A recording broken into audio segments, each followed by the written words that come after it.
जाहिर सी बात है कि तुम झूठ बोल रहे हो। जाहिर सी बात है कि वो तका हुआ है। जाहिर सी बात है कि वो नहीं आएगा। ऐसे जुमले हम अपने डे टू डे लाइफ यानी रोज़मर्रा ज़िंदगी में ज़रूर बोलते या सुनते हैं। इन जुमलों में हम कह रहे हैं जाहिर सी बात है। इसके लिए आपको यूज़ करना होगा इंग्लिश में इट्स ऑब्वियस। आइए कंप्लीट स्ट्रक्चर देखते हैं। It's obvious plus that plus sentence. Sentence ये टेंस या सिचुएशन के हिसाब से चेंज होता रहेगा।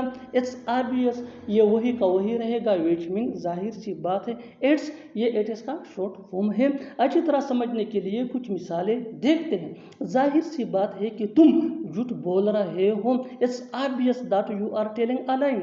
It's obvious that you are telling a lie. जाहिर सी बात है कि वो थका हुआ है। It's obvious that he is tired. It's obvious that he is tired. जाहिर सी बात है कि वो नहीं आएगा। It's obvious that he will not come. It's obvious that he will not come. बिल्कुल हम स्ट्रक्चर को स्टेप बाय स्टेप फॉलो कर रहे हैं। आप भी इस फार्मूले की मदद से सीख सकते हैं, बना सकते हैं। ऐसे बहुत से जुमले अंग्रेजी जुबान में आसानी say that can be really helpful for you. अच्छी तरह समझने के लिए एक और मिसाल देखते हैं। One more example for better understanding. जाहिर सी बात है कि वो तुम्हें नहीं बुलाएगा।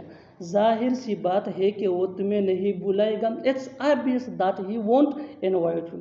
It's obvious that he won't invite you. Won't ये विल नॉट का शॉर्ट फॉर्म है। और आखिर में ये सेंटेंस आपके लिए कमेंट सेक्शन में इसका जवाब जरूर देना। जाहिर सी बात है कि वो नहीं जाएगा। जाहिर सी बात है कि वो नहीं जाएगा। Subscribe to English page for more advance English sentence structure. Thanks man.